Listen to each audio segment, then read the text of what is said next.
Chers amis dans le Seigneur, que la paix et la grâce de Dieu soient avec vous. Amen. Jusqu'à quand, Éternel? Jusqu'à quand? Telle était la question d'un prophète que certains qualifient du Thomas de l'Ancien Testament. Il était, en parlant de ce prophète, il était envahi par le doute en raison du problème de l'existence du mal. Il était concerné tant par la durée du mal, son envergure et sa distribution inéquitable. Mais ce prophète n'était pas le seul à questionner cette réalité à laquelle nous sommes aujourd'hui confrontés. Cependant, pour lui, il regardait la question dans une perspective nationale, ou si vous voulez, une perspective collective. Cependant, avant lui, d'autres prophètes considéraient la réalité du mal dans une perspective individuelle, dans une perspective personnelle. Et ici, je veux citer Job pour commencer. Job était préoccupé par la prospérité du méchant. Pour lui, c'était inconcevable. Pour lui, Dieu aurait dû sévir et terrasser le méchant une fois pour toutes. Et c'est ce que nous lisons en Job 21, versets 6-15. Job n'était pas le seul à avoir cette préoccupation. Le psalmiste Asaph, lui, n'en revenait plus. Et il était aigri en observant le bien-être des méchants. Et il était allé jusqu'à dire que c'est en vain qu'il avait choisi le chemin de la droiture. Psaume 73, versets 1 à 13. Nous sommes confrontés à un problème sérieux. Et ce problème, c'est la cohabitation entre un Dieu d'amour, c'est-à-dire bienveillant, un Dieu tout-puissant, un Dieu omniscient, un Dieu omnipotent et l'existence du mal. Pour Habakkuk, c'est un dilemme. Et ce dilemme lui demandait ce qu'on appelle une théodicée. Une théodicée, c'est une justification des raisons de Dieu, particulièrement pour ce qu'il s'agit du mal, non seulement pour le problème logique du mal, mais pour le problème probant du mal. Et d'où la question d'Habakkuk. Jusqu'à quand, ô Éternel, jusqu'à quand? Je vous invite à considérer avec moi ce premier chapitre du livre d'Habakkuk pour mettre en contexte le message d'aujourd'hui, à savoir « Jusqu'à quand, Éternel, jusqu'à quand ?» Habakkuk, chapitre 1er, verset 2. « Jusqu'à quand, Éternel, j'ai crié et tu n'écoutes pas. J'ai crié vers toi à la violence et tu ne secours pas. » Donc le prophète a beau prier, mais sa prière est restée sans exaucement. Le prophète a beau crier au secours, mais sa requête est restée sans suite. La question qu'il convient de se poser, c'est pourquoi ces prières et pourquoi ces requêtes? Les raisons de ces prières et de ces requêtes, c'est que le prophète était troublé. Il était troublé à la vue du spectacle qui s'offrait en Juda. Quel spectacle? Violence, impunité, iniquité, misère, destruction, division, injustice sociale. C'est ce que nous lisons au verset 3. Pourquoi te tais-tu? Pourquoi me fais-tu voir l'iniquité et contemples-tu l'injustice? Pourquoi l'oppression et la violence sont-elles devant moi? Il y a des querelles et la division et la discorde s'élèvent. Pourquoi? Parce que les leaders de la nation n'ont pas respecté la loi. Et c'est pourquoi le prophète va nous dire pourquoi. Le prophète va nous dire que la loi et la justice n'ont point de vie, point de force. Et le prophète va nous dire dans le verset 4, « Ainsi, la loi n'a point de vie, la justice n'a point de force, car le méchant triomphe du juste, et l'on rend des jugements iniques. » Donc, le prophète est en train de nous expliquer qu'il existe un problème en Juda. C'est que la justice est pervertie. La justice devient rare. Non seulement que la justice devient rare, mais on a l'impression que la justice suit la loi de l'offre et de la demande. Et donc la justice se vend au plus offrant. Non seulement le problème de la justice qui est perverti, mais le problème avec l'exploitation des riches, l'exploitation des pauvres par les riches, et sans que ceux-ci ne puissent comparaître devant les tribunaux parce que les officiels sont corrompus. Et l'autre problème, c'est le législatif qui ne légifère plus, mais qui cependant viole la loi en recevant des présents de l'exécutif qui, lui, est corrompu jusqu'à la moelle. Et pendant ce temps, le judiciaire est quasiment inexistant. Donc, dans cet état de choses, on peut comprendre où la résultante, c'est-à-dire la violence, l'impunité, l'iniquité, la misère, la destruction, l'injustice sociale, et donc d'où le cri d'Habakkuk, jusqu'à quand, Éternel, jusqu'à quand? Mais le fait est que Dieu allait répondre à Habakkuk. Dieu a répondu à Habakkuk, mais ce n'était pas la réponse à laquelle Habakkuk s'attendait. Et c'est le cas pour nous parfois. Donc nous avons des solutions toutes faites que nous voulons imposer à Dieu pour qu'il implémente en notre faveur. Mais ceci, c'est un acte insensé de notre part. Parce que souvent, nous ne voyons pas les choses dans les perspectives de Dieu. Les perspectives de Dieu ne sont pas les nôtres. Tout comme la perspective d'un enfant n'est pas la perspective d'un parent. Un enfant qui voit que son parent permet qu'un médecin lui administre un vaccin alors que le vaccin fait mal. Donc tout comme l'enfant ne peut pas comprendre la perspective de son parent, de ses parents, ainsi nous ne comprenons pas toujours la perspective de Dieu. Quand même, Dieu allait répondre au prophète. La question, est-ce que le prophète allait comprendre? La réponse est non. Pourquoi? Parce que dans la réponse que Dieu a offerte au prophète, d'autres questions allaient venir, d'autres interrogations seraient suscitées de la part du prophète. Et c'est ce que nous lisons dans les versets 5 à 11. Habakkuk chapitre 1er, 5, 11. Jetez les yeux parmi les nations et regardez, et soyez saisis d'épouvante. Telle est la réponse de Dieu à Habakkuk. Car je vais faire en vos jours une œuvre que vous ne croiriez pas si on vous la racontait. Voici, je vais susciter les Chaldéens, peuple furibond et impétueux, et qui traversent les vastes étendues de pays pour s'emparer des demeures qui ne sont pas à lui. Il est terrible et formidable.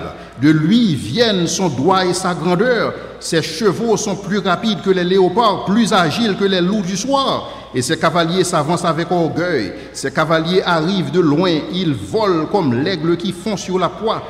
Tout ce peuple vient pour se livrer au pillage. Ses regards avides se portent en avant et ils assemblent des prisonniers comme du sable. Ils se moquent des rois et les princes font l'objet de ses railleries. Il se rit de toutes les forteresses. Il amoncelle la terre. Il les prend. Alors, son ardeur redoutable, dans son ardeur redoutable, il poursuit sa marche et il se rend coupable. Sa force à lui, voilà son Dieu. Imaginez-vous la réponse de Dieu au prophète. Le prophète Habakkuk ne s'attendait pas à une telle réponse de la part de Dieu. Pourquoi? Parce que, en dépit des conséquences naturelles du péché, le prophète ne s'attendait pas à ce que Dieu juge Juda par une nation étrangère, une nation moins juste que Juda. Or, il se trouve que la nation dont nous parlons, les Chaldéens, c'est une nation injuste, c'est une nation idolâtre, plus corrompue que Juda. Donc les leaders de Juda, il est vrai, étaient corrompus, mais il semblerait que Dieu voulait remplacer les leaders corrompus de Juda par d'autres leaders encore plus corrompus. Et ceci, le malheur du peuple, loin d'être adressé, se perpétue. Et donc, qui ne serait pas troublé par ce geste de la part de Dieu? Le prophète ne s'attendait pas à une telle réponse de la part de Dieu. Il est vrai que Juda devrait être puni pour ses crimes, mais pourquoi utiliser Babylone? Pourquoi utiliser les Chaldéens pour punir Juda? Et maintenant, Habakkuk était perplexe. Mais cependant, je voudrais attirer votre attention ce matin sur l'attitude d'Habakkuk. Au lieu de recourir à des sottises, au lieu de recourir à de la folie pour qualifier Dieu, il décide de porter ses doutes par devant Dieu. Au lieu d'ignorer le problème du mal, il décide d'y faire face. Il décide d'en parler à Dieu. Telle était l'attitude d'Habacuc et telle doit être l'attitude du croyant quand il est assailli par le doute. Et quand il ne comprend pas les voies impénétrables de Dieu. Il est vrai que ce qui se passe aujourd'hui suscite des doutes. Il est vrai que ce qui se passe aujourd'hui dans notre pays suscite des appréhensions. Mais ces doutes, ces préoccupations, nous devons les porter à Dieu. Non seulement Habacuc a décidé d'en parler avec Dieu, mais Habacuc a décidé aussi de se mettre en condition pour pouvoir obtenir la réponse de Dieu. Parce que souvent nous prions, mais après avoir prié, nous oublions ce que nous avions dit dans nos prières. Telle n'était pas la réalité d'Habacuc. Il est dit que j'étais à mon tour et je me tenais, chapitre 2, verset 1er, j'étais à mon tour et je me tenais à mon poste, et je me tenais sur la tour, je veillais pour voir ce que l'Éternel me dirait. Donc Habacuc a prié Dieu, et Habacuc a attendu la réponse de Dieu. C'est comme David qui dit, j'ai prié et j'ai attendu patiemment. C'est ce que Dieu nous demande aujourd'hui. Dieu nous invite à prier. Dieu nous demande à décharger sur lui tous nos fardeaux et de l'attendre patiemment. Le questionnement d'Habacuc maintenant. Le questionnement d'Habacuc, c'est ce qu'on appelle un argument classique contre le mal. Pour les sceptiques, c'est un argument tranchant. Dans le sens que pour eux, le fait que Dieu se proclame bienveillant, le fait que Dieu se proclame omniscient, le fait que Dieu se proclame omnipotent et que le mal existe, il existe une contradiction. Une contradiction par rapport à l'existence de Dieu et la magnitude du mal, sa durée et sa distribution. Voici dans les versets 12 et 14 la question soulevée par Habacuc que je vous invite à considérer. Versets 12-14. N'es-tu pas de toute éternité, mon Dieu, mon Saint, nous ne mourrons pas. L'expression « n'es-tu pas de toute éternité », c'est comme si Habacuc voulait rappeler Dieu le fait qu'il est éternel. Dieu habite dans un présent éternel. Pour Dieu, il n'existe pas de passé, il n'existe pas de futur, puisqu'il est dans un présent éternel. Celui qui siège dans un présent éternel doit nécessairement être omniscient. C'est-à-dire, Dieu connaît la fin avant le commencement. Avant qu'il proclame le commencement, il annonce déjà la fin de la chose. C'est-à-dire, en disant Dieu, n'es-tu pas de toute éternité? Habacuc est en train de proclamer l'omniscience de Dieu. Deuxièmement, Habacuc dit à Dieu, ô Éternel, tu as établi ce peuple pour exercer tes jugements, en parlant des Chaldéens. Tu as établi ce peuple pour établir tes jugements. Ô mon rocher, tu l'as suscité pour infliger tes châtiments. Le fait pour Habacuc de dire que c'est Dieu qui a suscité les Chaldéens, c'est Dieu qui a établi les Chaldéens, fait référence à l'omnipotence de Dieu. Donc Dieu est tout puissant. Non seulement il est omniscient, puisqu'il est établi dans un présent éternel, il est aussi omnipotent. Mais le prophète continue pour dire, tes yeux sont trop purs pour voir le mal, verset 13, et tu ne peux pas regarder l'iniquité en face. Le fait pour le prophète de dire ces choses, il est en train de proclamer la bienveillance de Dieu. C'est-à-dire Dieu est un Dieu d'amour, qui ne peut pas voir l'iniquité en face, qui ne peut pas voir le mal. Et donc voici le dilemme d'Habacuc. Dieu est omniscient, Dieu est omnipotent, Dieu est bienveillant, alors pourquoi le mal? Pourquoi le méchant triomphe-t-il? Donc pour lui c'est un dilemme, pour lui c'est une contradiction. C'est une contradiction qu'un Dieu bienveillant, tout-puissant, omnipotent puisse exister et que le mal semble triompher. Et c'est ce qu'il va exprimer dans le verset 13. Alors pourquoi regarderais-tu les perfides et te tairais-tu? Si tu es omniscient, si tu es omnipotent, si tu es bienveillant, pourquoi regarderais-tu les perfides et te tairais-tu quand le méchant dévore ce qui est plus juste que lui? Donc telle était la question d'Habacuc. Pourquoi regarderais-tu les perfides et te tairais-tu quand le méchant dévore ce qui est plus juste que lui? Traiterais-tu l'homme comme les poissons de la mer? Donc ce dilemme consiste dans ce que les athées appellent l'inconsistance du théisme par rapport à l'existence et du mal. Et c'est une interrogation qui est aussi vieille que l'humanité. Il se trouve que cette interrogation a conduit certains à abandonner la foi. Certains se sont dit que si Dieu existe vraiment et que le mal fait autant de ravages, donc il doit exister un problème dans cette question de foi en Dieu. Et donc certains ont abandonné Dieu, ou si vous voulez, certains ont basculé du théisme vers le déisme. L'ironie dans tout cela, c'est que il n'existe que la foi chrétienne à pouvoir apporter une réponse cohérente face au problème du mal. Quand nous considérons les autres visions du monde, aucune vision du monde arrive à adresser ce problème du mal. Et ici, je voudrais rapidement vous présenter 4 visions du monde, en commençant par l'hindouisme. Pour l'hindouisme, le mal n'est qu'une illusion.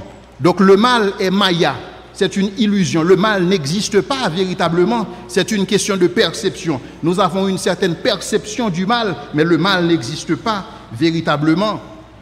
Dans le bouddhisme, le mal résulte tout simplement de nos désirs. Donc si nous voulons adresser le problème du mal, nous devons supprimer nos désirs. Mais écoutez bien, le fait pour moi de vouloir, de ne plus avoir de désir, n'est-ce pas un désir en soi?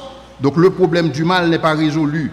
Pour ce qu'il s'agit de l'islam, dans l'islam, le mal, c'est une réalité que Allah peut décréter. Allah peut déclarer le bien mal, il peut déclarer le mal bien. Donc, encore une fois, c'est une question de perception et tout relève de la souveraineté d'Allah. Dans l'athéisme, qui est aussi une religion de ceux qui n'ont pas la foi, mais ils ont foi en eux-mêmes, ils ont foi dans leur logique, dans leur philosophie. Pour l'athéisme, le mal n'existe pas vraiment. Pourquoi? Parce que pour eux, tout est une question de conditionnement. Nous avons été conditionnés par la nature et par la culture. Et nous ne dansons qu'à travers notre ADN. C'est ce que Richard Dawkins disait. Tout ce que nous faisons, c'est que c'est notre ADN qui nous met en branle. Et donc le bien et le mal n'existent pas.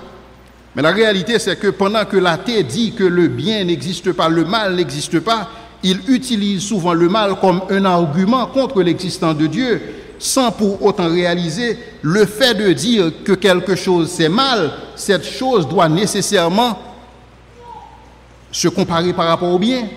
Si je dis que quelque chose est tordu, tordu par rapport à quoi? Tordu par rapport à ce qui est droit. Donc quand je postule que quelque chose est mal, ça doit être mal par rapport à un bien. Et si c'est un bien, ça doit répondre à une certaine valeur, et cette valeur doit être un standard universel. Or là où il existe un standard universel, il faut nécessairement qu'il y existe une loi universelle.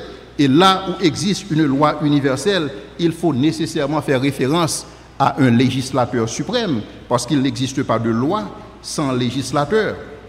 Donc ce raisonnement que présente l'athée pour le mal ne tient pas debout. Mais cependant, dans la perspective chrétienne, dans le christianisme, le mal résulte tout simplement de l'utilisation abusive de notre libre arbitre en raison du péché. Mais cependant, Dieu va adresser le problème du mal. Il va l'adresser en ses termes, il va l'adresser à sa façon, il va l'adresser en son temps. Et c'est ce que Dieu allait révéler à Habakkuk. Donc ce raisonnement qui adresse le problème du mal d'une manière logique, Dieu peut permettre que le mal existe, Dieu peut permettre que le mal se présente. Et donc là, tel était le questionnement, si vous voulez, d'Habakkuk, parce que Habakkuk ne considérait pas le problème dans la perspective logique, mais dans la perspective pratique, dans le sens que Habakkuk vivait l'existence du mal. Habakkuk voyait le mal en action. Donc le questionnement d'Habakkuk se portait pas sur le problème logique, pas sur une question philosophique, parce que ce que Habakkuk voyait, c'était une réalité qu'Habakkuk vivait dans sa chair. Et tel est le cas pour nous autres aujourd'hui. Quand nous approchons la question du mal ici, nous ne l'approchons pas de manière philosophique, nous vivons dans ce contexte où le mal est présent. Nous voyons le mal à l'œuvre, nous voyons la destruction qui accompagne le mal, nous voyons l'iniquité, nous voyons la violence, nous voyons l'impunité, nous voyons tout cela. Et tel était aussi le constat d'Habakkuk. Alors donc Habakkuk voulait savoir, est-ce que Dieu a une quelconque raison pour justifier l'existence du mal? Et je dois vous dire que ça, c'est une question brûlante. Ce n'est pas une question comme celle que je viens d'évoquer tout à l'heure. Si Dieu est omniscient, omniprésent, omnipotent, pourquoi le mal subsiste?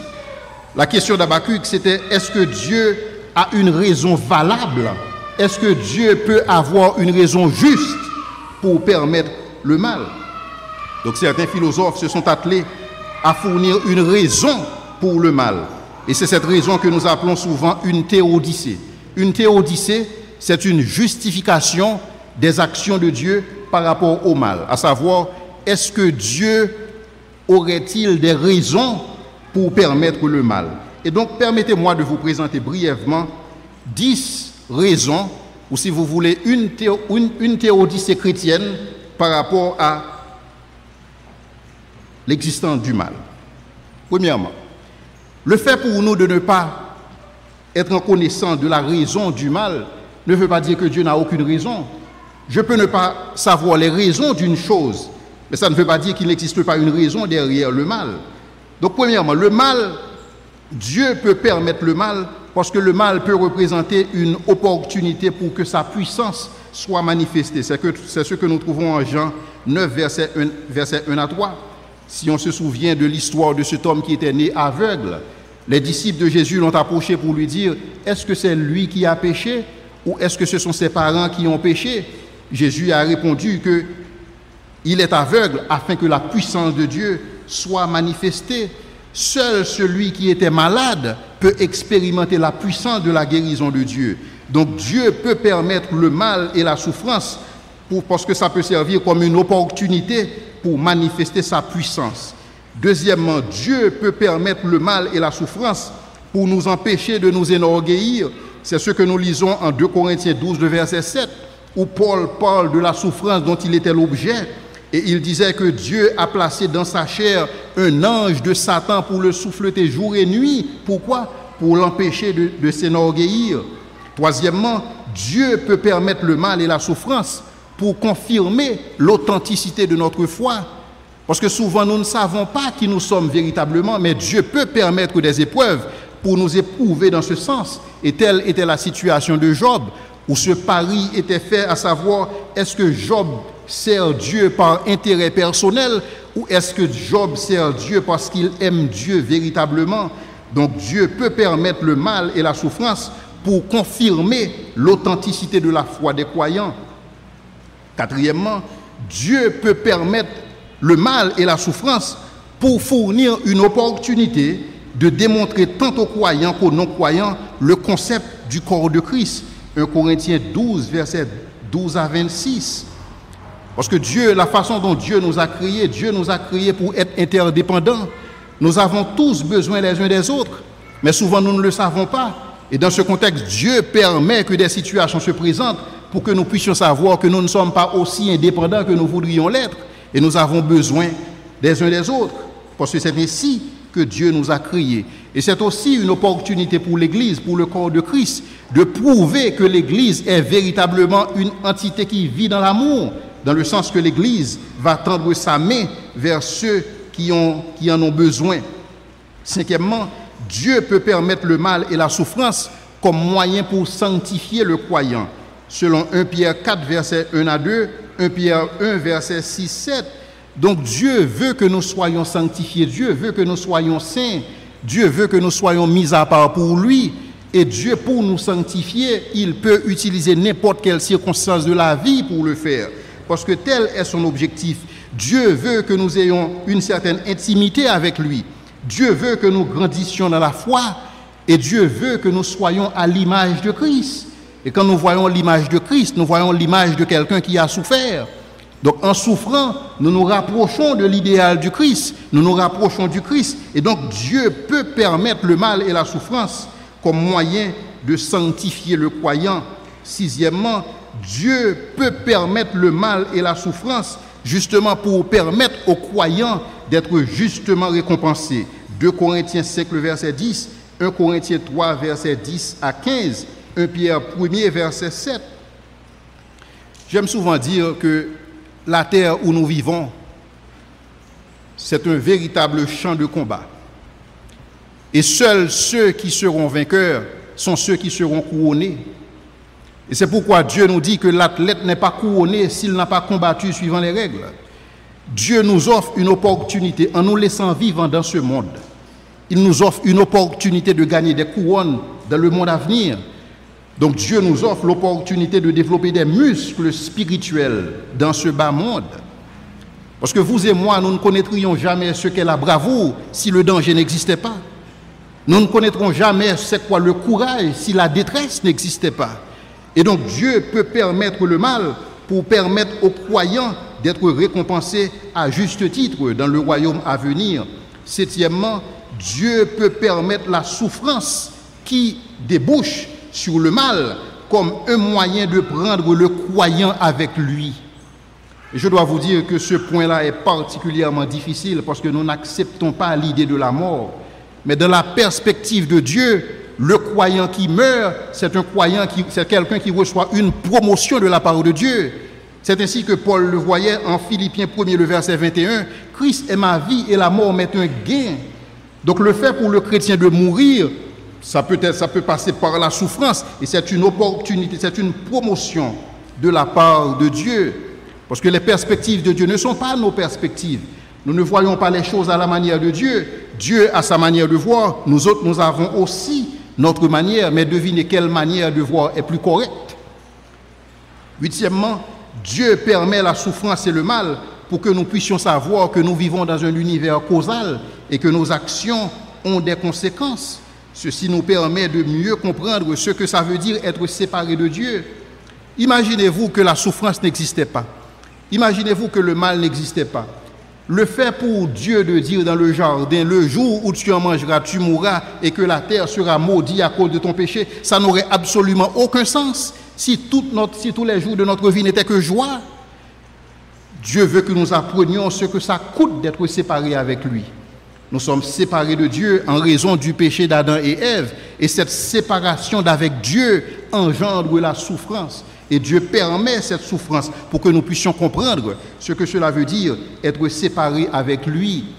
Mais aussi le fait pour nous d'être libres, le fait pour nous d'être créés avec le libre arbitre. Dieu permet le mal pour que nous puissions savoir que nos actions ont des conséquences. Donc il existe un certain mal qui, dans notre environnement, résulte de notre utilisation abusive du libre arbitre. Donc c'est que nous sommes responsables. Et c'est pourquoi souvent, quand nous sommes en présence du mal, nous devons nous poser la question à savoir, qu'est-ce que j'aurais dû faire que je n'ai pas fait? Ou qu'est-ce que j'ai fait que je n'aurais pas dû faire? En sorte que nous avons notre part de responsabilité dans le mal. Dieu permet le mal, mais aussi, quelle est notre part de responsabilité?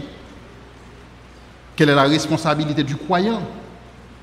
Vous savez, ce que j'ai observé, c'est que quand on devient chrétien, on vous dit rapidement ce que le chrétien ne doit pas faire.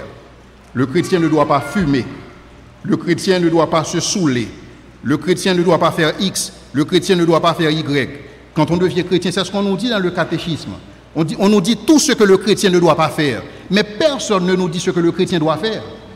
Comme si le chrétien doit tout simplement se croiser les bras et éviter certaines choses en restant tout simplement dans la sanctification. Non, le chrétien doit intervenir dans la société. Nous avons notre responsabilité dans ce qui se passe. Et Dieu l'a permis ainsi pour que nous puissions comprendre que nos actions ont des conséquences parce que nous vivons dans un univers causal où des causes produisent des effets. Huitièmement, Dieu permet le mal et la souffrance, c'est pour résoudre de plus grands maux.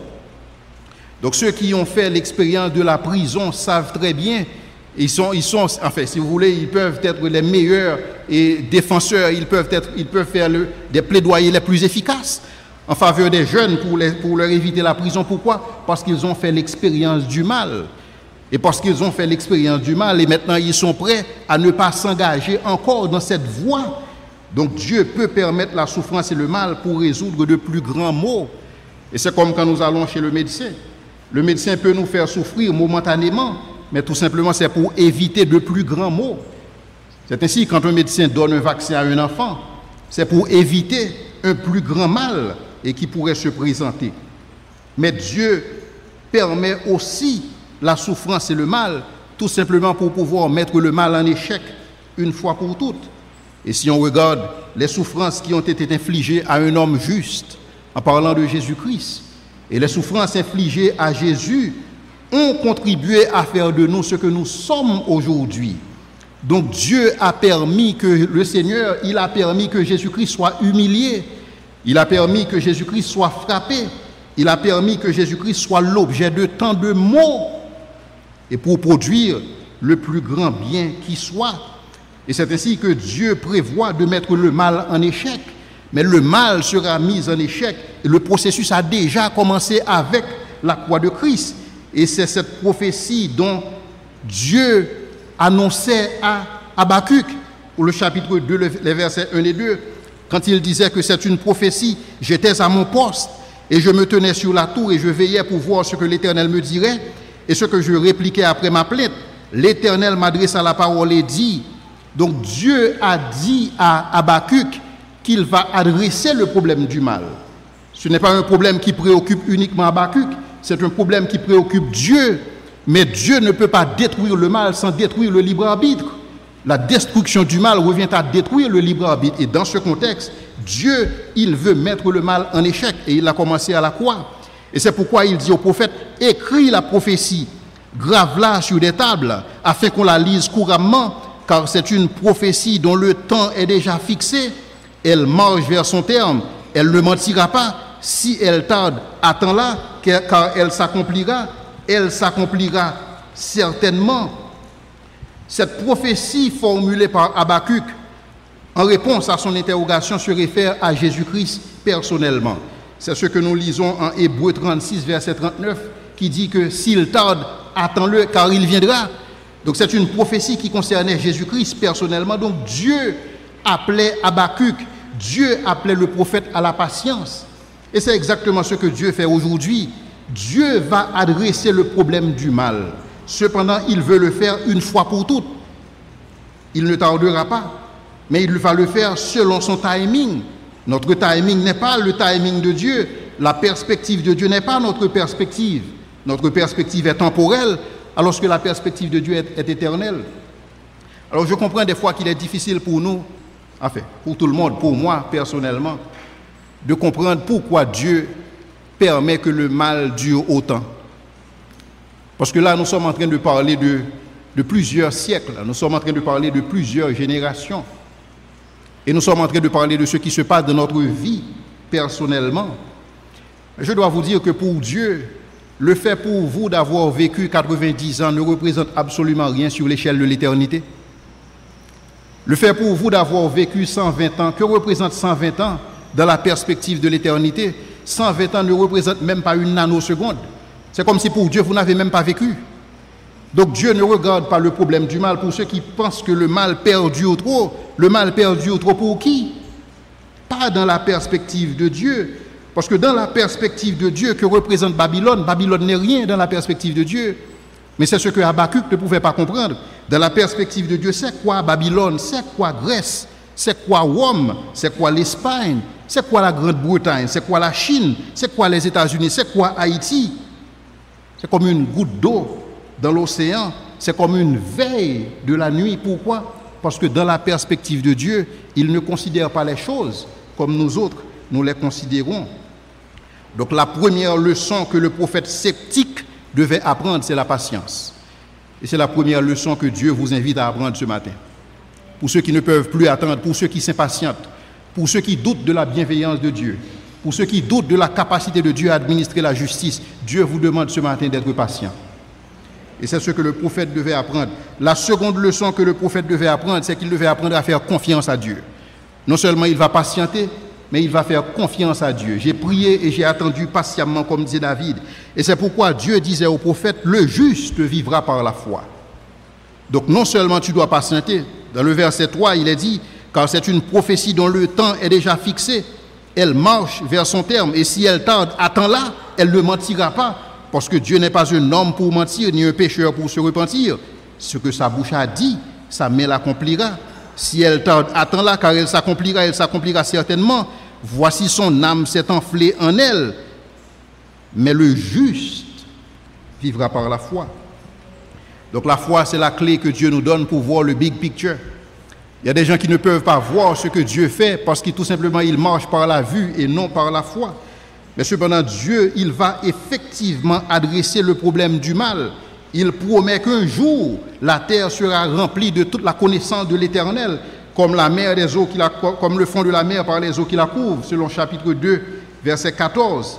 Donc Habakkuk devait patienter et Habakkuk devait faire confiance à Dieu. Souvenez-vous du dilemme d'Habakkuk. Un Dieu qui est omnipotent, un Dieu qui est omniscient, un Dieu qui est bienveillant, c'est-à-dire un Dieu d'amour. Il ne saurait tolérer le mal. Il ne peut pas voir l'iniquité.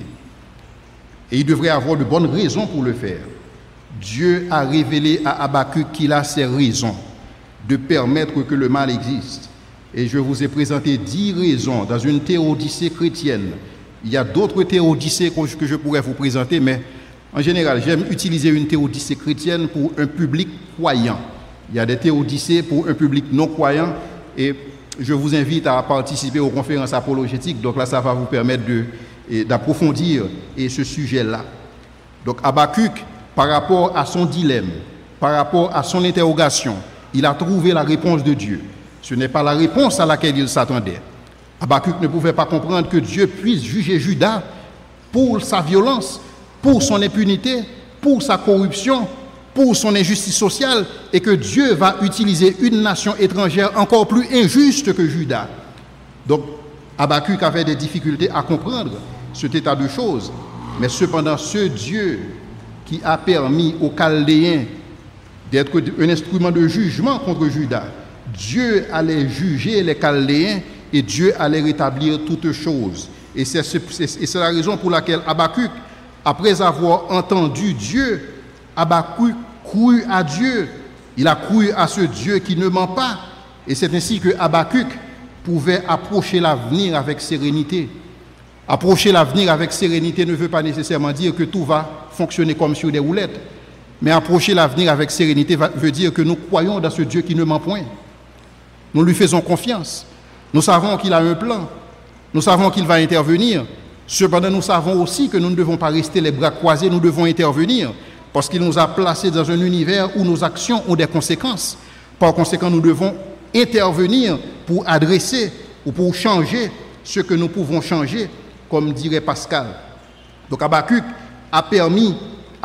a cru ce que Dieu voulait lui dire. Habakkuk a cru aux paroles de Dieu parce que Dieu ne ment point. Habakkuk n'avait plus peur des mauvaises nouvelles. Et c'est pourquoi Habakkuk pouvait conclure en ces termes. Et c'est ce que je vous invite à considérer dans le chapitre 3, les versets 16 à 19. Écoutez la déclaration d'Habakkuk après avoir entendu Dieu. Habakkuk chapitre 3, versets 16 à 19. J'ai entendu et mes entrailles sont émues. À cette voix, mes lèvres frémissent, mes os se consument et mes genoux chancellent. En silence, je dois attendre le jour de la détresse, le jour où l'oppresseur marchera contre le peuple, parce que tel était le jugement de Dieu pour Juda. Car le figuier ne fleurira pas, la vigne ne produira rien, le fruit de l'olivier manquera, les champs ne donneront plus de nourriture, les brebis disparaîtront du pâturage et il n'y aura plus de bœufs dans les étables. C'est un tableau sombre, n'est-ce pas? Écoutez l'attitude d'Habakkuk. Toutefois, je veux me réjouir en l'Éternel. Parce que Habakkuk maintenant pouvait voir les choses dans la perspective de Dieu. Habakkuk pouvait maintenant s'armer de patience. Et Habakkuk pouvait opérer maintenant par la foi et non par la vue. Toutefois, je veux me réjouir en l'Éternel. Je veux me réjouir dans le Dieu de mon salut. L'Éternel, le Seigneur, est ma force. Il rend mes pieds semblables à ceux des biches et il me fait marcher sur mes lieux élevés. Ma prière ce matin, c'est que chaque personne ici présente et ceux qui nous écoutent à travers les ondes de la radio Sentinelle puissent posséder cette foi triomphante. Habakkuk, le sceptique, le prophète qui doutait, le prophète qui voyait la présence du mal et qui doutait de la bienveillance de Dieu, est maintenant conforté par les paroles de Dieu. Je prie que le Seigneur vous a parlé ce matin et que vous puissiez disposer comme Habakkuk d'une foi triomphante et pour vivre votre vie par la foi et non par la vue, car sans la foi, il est impossible d'être agréable à Dieu. Que le Seigneur vous bénisse.